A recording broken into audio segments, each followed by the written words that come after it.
We've all been there.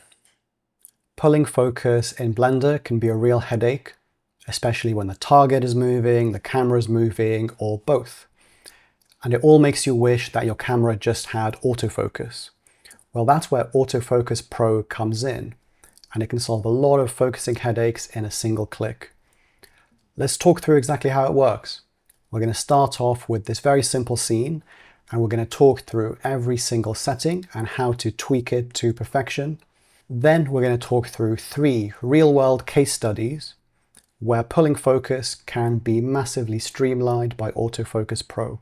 So before you'll see Autofocus Pro in your sidebar, you'll have to download it from SuperHive and install it just as you would install any other add-on. Go to Edit, Preferences, and Add-ons. Click this little drop-down, Install from Disk, navigate to where you've installed it, double-click the latest version, and then you should see it pop up. If it doesn't, you can search for autofocus, and just make sure that it is ticked and enabled. Then save preferences, because autosave preferences is a lie. Now, when we press N to open up the sidebar, we'll see this Autofocus Pro tab, and let's see how it can help us. Now, this is a very simple scene with 2 cubes and an animated camera, where we start off with the far cube in the center, then we shift the camera over to the closer cube, then back, then close, and then we go back and forwards really quickly between them. At the moment, I manually set the focus distance to 10 meters, and so the closer cube is kind of in focus the whole time, but I want the focus to be on whatever's in the center of the view. Now let's see how easy Autofocus Pro makes this. We'll go into Solid View to speed up the viewport a little bit, and all we have to click is Bake Autofocus. You can see in the graph editor at the bottom, keyframes being added, and these are keyframes for the focus distance. And you can see it's shifting back and forwards and back again, and then it's going to shift back and forwards quickly. Now let's see how good of a job it did, and then we'll talk through the settings and why this worked so well. And we'll do this back in rendered view so we can see where the focus is. So you can see it starts off correctly on the distant cube. Then it moves forwards to this cube, and that is razor sharp. Then it moves back, forwards, back, forwards, and then it goes back and forth really quickly. We're going to talk about some of the settings that slow down the focusing. And actually here the focus movement might have been a little bit too slow, and so it didn't have time to go all the way back to the far cube. But we'll talk through how to fix that. Then we go back to the close, far, it catches it that time, close, far, and so on. So how does this all work? Now let's talk through every setting and how you can use it to nail your focus every time. We start off with the focus region. And to see exactly which region the plugin is focusing on, let's click Preview Focus Region. And you can see that we're currently using the default, which is Center Region, which takes a small region in the center of the screen, and it aims to make that region in focus. But there are plenty of other regions to choose from. There's a wider center region, there's very wide. You can even focus using the entire frame. You can look at the third on the right, third on the left, and you can even define your own custom regions. Now, previewing these regions repurposes the Blender render region, but that also makes it really easy to play around with. So you can grab it from the middle and move it to whichever part of the frame you want. You can grab every single edge or corner and get it to focus on any region that you want. But we're going to stick with center region because that worked really well initially. And the important things to look out for when you're choosing a focus region is that you want your subjects to be within it and you want as little as possible around it inside the region. So you can see that here it worked really nicely because there's the cube, but there's not much of the ground. And again, here it has the cube, which is the subject. And again, there's not much of the ground. And we're going to stop focus preview because otherwise when we render, it might restrict it to that area only. Now let's talk through the rest of the settings. So under the hood, when you have a focus region, what the add-on is doing is sending out rays evenly spaced within this region and then choosing which of those rays to focus on. And so far, we've been focusing on median. So it looks at the depth of every one of those rays and it picks like an average. So the ray that's kind of in the middle. But you might want to focus on the closest ray within that region. And let's see what this looks like. So at the moment, when we go here, it's moving around a little bit because every frame might have a slightly different part of the box in the region. Sometimes you might have a little bit of ground, sometimes you might not. So let's see what it looks like with the closest strategy. You can see that it's much smoother. That's because instead of averaging, even if the camera moves around a little bit, it's picking the pixel that is closest, so it's ignoring the ground that we see, for example, behind the cube. And this was much slower than the first time, purely because we're in the rendered view. If we were in solid view, you can see how fast it is.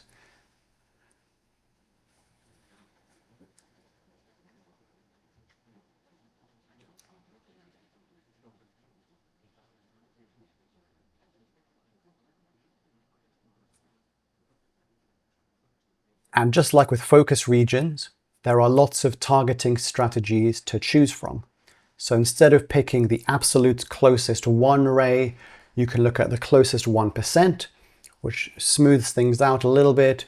You can look at the closest 5%, quarter, or you can focus on the mean ray. This is similar to median, but it's a bit more sensitive to outliers.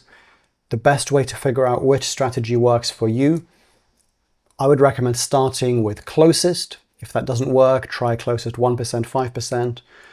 And if not, try all the others until you get the best one. Next, we move on to focus speed, which is currently 0.9, which is like 90%. What that means is that every frame, it'll move 90% towards the perfect focus that it's identified, because a real camera doesn't move there instantly. Let's move this even slower, so that each frame, instead of moving 90% of the way there, which is almost instantaneous, will only move 10% of the way there. And let's bake autofocus and see the effect that it has. So as you can see in the graph viewer, beforehand, it would change focus instantly between the far cube and the close cube. But now it does this much more gradually. So even in the beginning, it takes a little bit to really nail focus on that far cube. And then when you move to the close cube, it doesn't pull focus instantly, much more like a real camera. It takes a minute and then it catches it.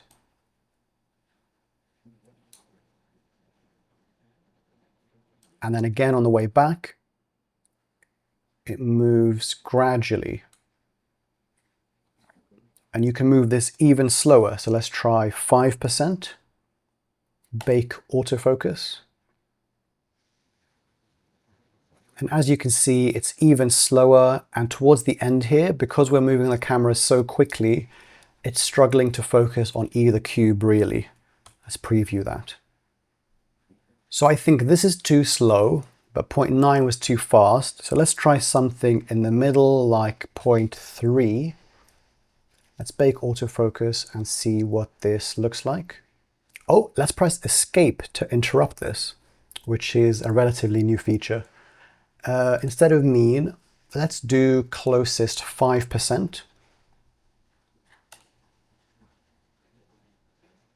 Yep, and it has a much clearer idea of exactly where that far cube is. It's not using all that information from the background that might be making things harder. So as you can see, it has a much clearer idea of where each cube is. It's not moving around as much as it was when it was mean, because it's ignoring all that information that might be in the background and less important. Now let's talk through the other settings that help us achieve a buttery smooth focus pull. So the next one is max focus speed. If you set this to 0, it means there's no maximum, but you might want to say that the camera should only be able to move focus at 0.1 every frame. And let's bake the focus and see what this looks like. So you can see there's a much shallower slope here, and this slope is the focus moving from one object to another.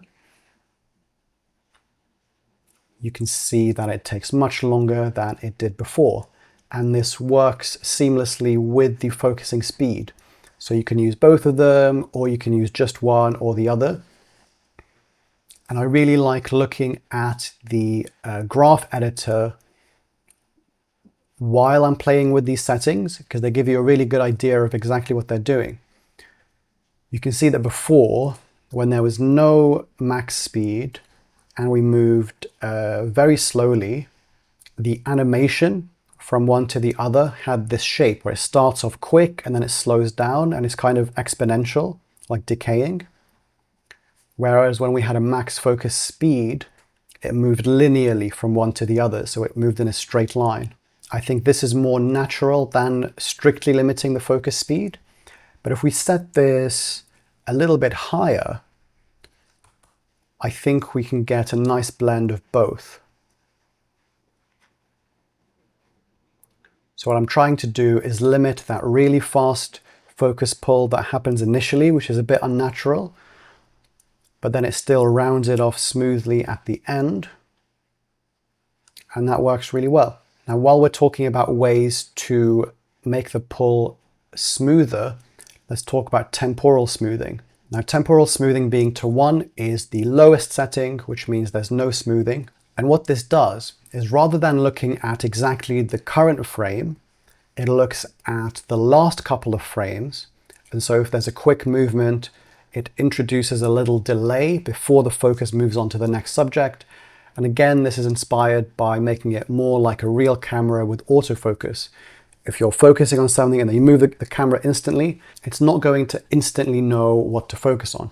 So let's see what this looks like if we increase it. And this is measured in number of frames. So 1 is only the one current frame, but if we make it 10, let's say, it's going to try focusing on the current frame and the previous 10 frames. So here this has the effect of slowing down the focus again. But more than that, it introduces a little delay, and that'll be clearer if we speed up the other settings and we only use temporal smoothing to slow it down. So if we make this nice and fast again, we don't limit the speed at all. Let's look at what it looked like initially. Let's do this in solid view, which is slightly faster. You can see that the focus transition is very sharp. Now let's make temporal smoothing much higher. Let's make it 30 and see what it looks like now. So you can see that when the camera moves from one object to another, it takes time before it realizes that change has happened. The next setting here is sampling rate. Now this tells the plugin how spaced apart are the rays that it sends out. Now the default is very good. I would advise you not to change this the vast majority of the time. But if you want it to be more accurate and to send out more rays, you can reduce this number. If you want it to be faster, you can increase this number. But the default is very good. Skip frames means that it'll only autofocus every one of these frames. So 1 means that it focuses every single frame. Now this might be a problem if you have thousands of frames and you don't have the time to sit through and watch the animation, especially if you're going to be tweaking these settings a lot. But if you make this 10, let's say, and then you autofocus, it speeds up focusing 10 times. So you can see that we whizzed through the timeline. But you also have to bear in mind how this interacts with the other settings. So because we were smoothing together the last 30 frames, we're now still lumping together the last 30 frames, but they're the last 30 frames that it focused on. So it's actually the last 300 frames, if that makes sense. So I'm going to put this back to default. And you can see again, we get a nice focus on the far cube, close cube, far cube, but we spent less time waiting for the focus to bake. Now let's talk about background distance and prioritize object hits. Now I had to introduce this, and let's preview the focus region to show you exactly why.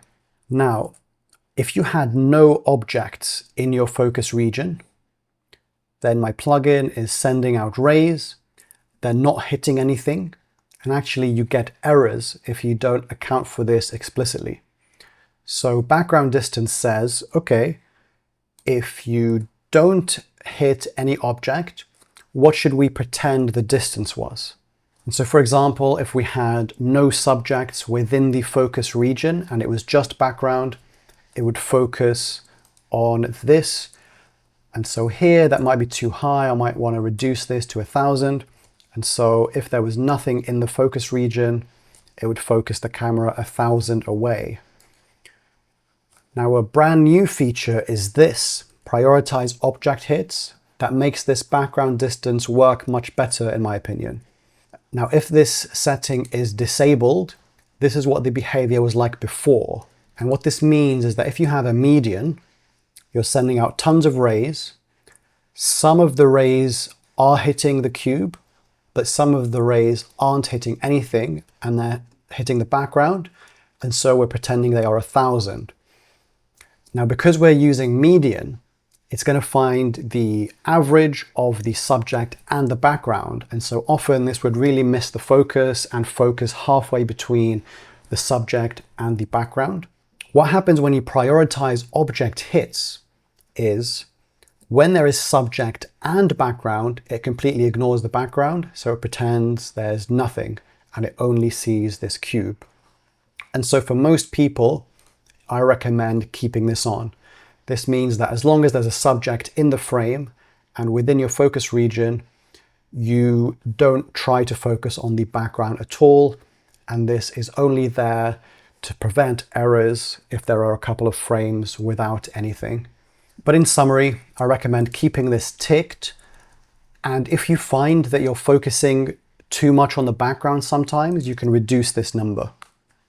And the last setting is ignore collections. And again, this is brand new and I'm really excited to be showcasing it. I think this will help a lot of people out. To show you an example of when this is really helpful, let's add a new object. This is going to be a plane. This is going to sit between the camera and the cubes. It's going to have a little bit of thickness, just a little bit. And it's going to be glass. Now let's see what happens if we bake autofocus with this object in the scene. If we select the camera, we'll see that the focus didn't change much and it's closer than it was before. And that's because the add-on sends out these rays, they're hitting the glass, and so it's focusing perfectly on the glass. But there are lots of situations where you might want to ignore specific objects, and glass is one example of these. And so ignore collections allows you to define some collections that the plugin will completely ignore. So let's take this glass plane. Let's move it to a new collection. We'll call it glass ignored in Autofocus Pro. And all we have to do is add the collection to these ignored collections. Okay.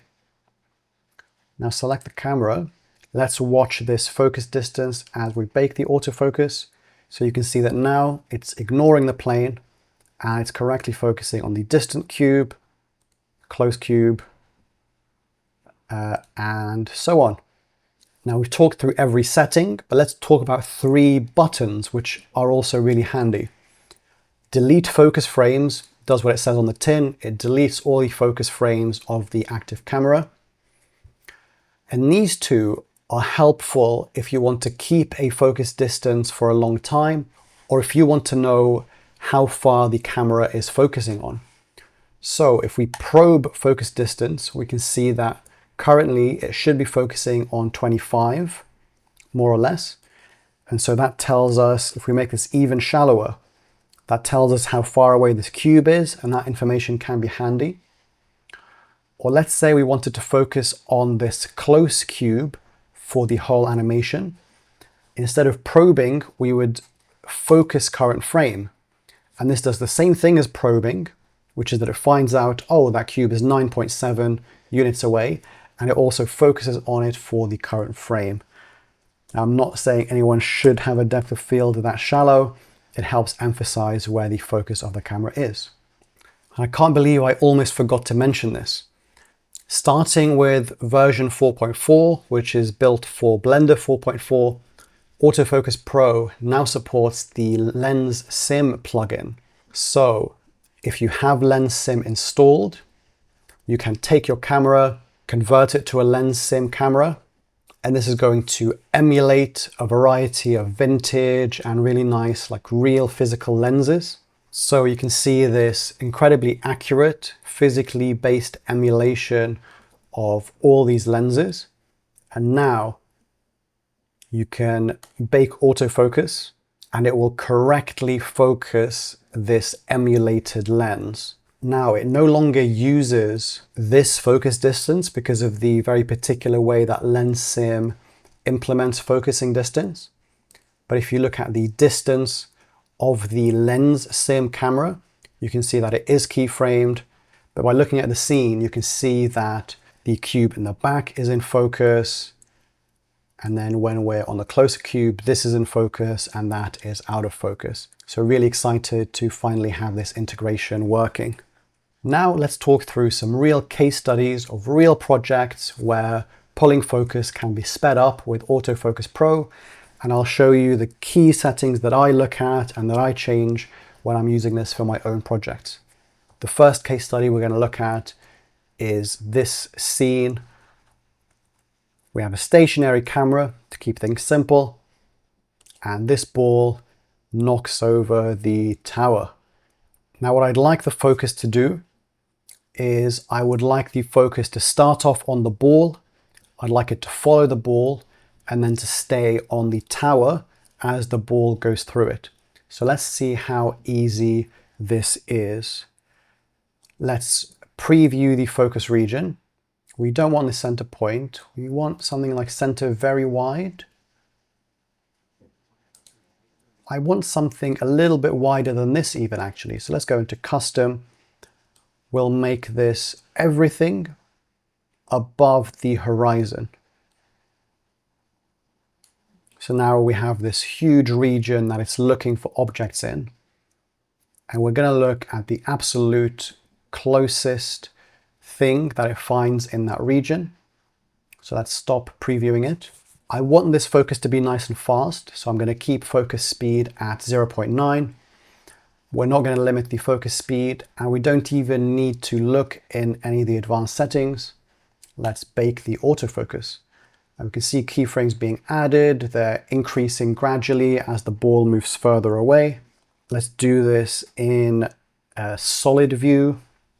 And we can speed this up even more by skipping some keyframes. So let's focus every 5th frame, and this should speed things up about 5x. The reason this is a little bit slower than the last example is because the region is so wide, so it has to send out more rays than it did before. That's okay. Let's go back to rendered view, and we'll make the f-stop really narrow just to really make sure that we're focused on the right place. So that looks very good to me. We can untick this so we see ourselves. Yep, you can see it starts off on the ball. As the ball moves, the focus moves with it. Now the tower is in focus, and the focus is locked onto the tower.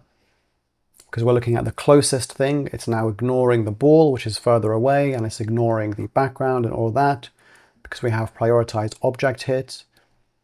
And as the tower falls, we are perfectly focused on the tower. Now the next scene we're going to look at is from my compilation of smoke physics simulations. And it's this incense burner style thing, which I simulated with smoke. And it has a stationary camera and a stationary object. And I just want the camera locked onto this object for the whole simulation. Now you might think it's very simple. You just focus on the object. But actually, if we preview this, now again, I have the f-stop very low just to make things more obvious. But you can see that the focus is on the center of the object. It's not the closest part. If we get rid of this, there's a new Blender feature which I really like, which is this focus eyedropper in the viewport.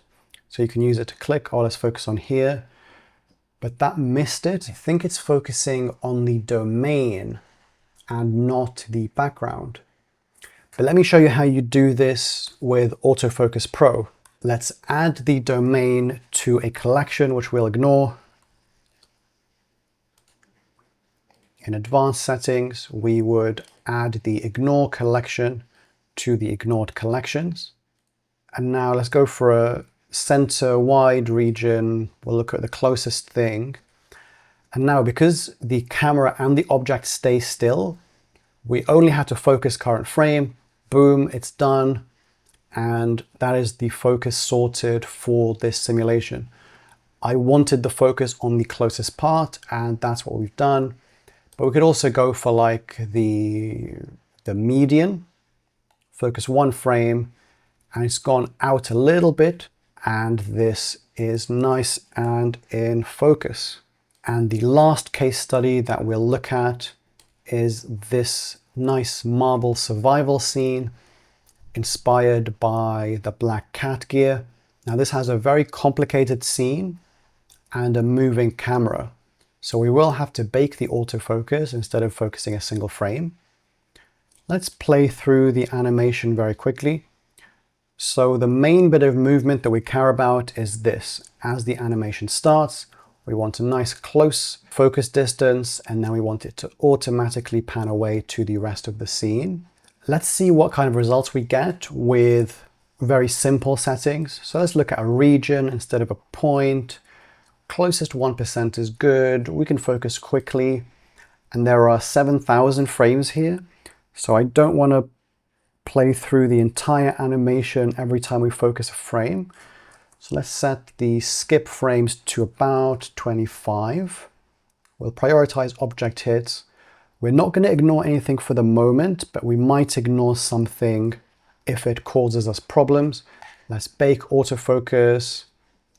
We can actually interrupt it here because the focus can stay the same for the rest of the simulation. We need to bake it again here. So let's set this to towards the end.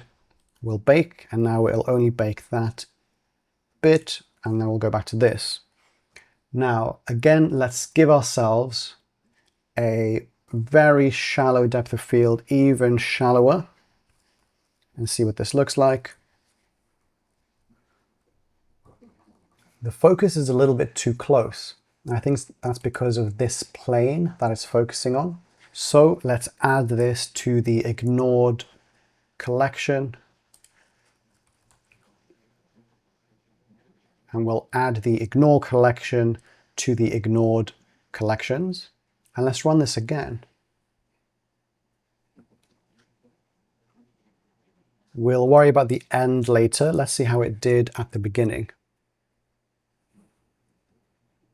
So that's looking spot on. That looks pretty spot on. Maybe we can move it back just a touch. Yep, that looks better. Now let's see how the focus is here. I think it's too close because it's on this. and it seems to be catching an object there. So I think that's this plane. So let's also add this to the ignored collection. Let's bake it again. And this looks much better. Now, where's the focus exactly? It might be there. Yeah. We want this a little bit closer. So let's widen the focus region. Ooh. Select our camera. Preview the focus region. Let's make this a little bit wider so that the closest is kind of, oh, we have to make this custom here. So when it focuses on kind of the closest things, that's going to be the center of the platform. So we're going to exit this when the camera stops moving. How is the focus now? Yep, that is looking better. I want it a little closer actually.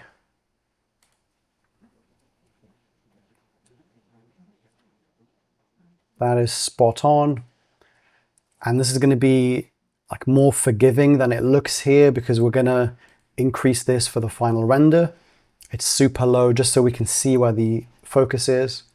And let's focus on the last couple of frames. Okay, because the camera is closer, the shallow depth of field is super obvious. Now let's use a different strategy for the beginning and the end, because here the focus region is too wide and it's kind of catching this close thing. But what's it like here? How does that move go? Again, I suspect, actually that's pretty good. But here is way too close. So let's go back to a smaller region. Bake this again. And that is spot on. And it works great throughout the whole shot. So now we can make this a bit more sensible. Open up the entire animation and this whole thing is ready to go. So that's been my tutorial on Autofocus Pro, which has been my most requested tutorial recently. Now, if you're watching this video in the first 7 days, I'm going to have a special coupon for you in the pinned comment down below. If you have any questions that I haven't answered yet, feel free to ask them in the comments. Subscribe if you want to see my tutorial on total render time, a completely free plugin that I've recently revamped. And if you enjoyed this video, I think you will also enjoy this one.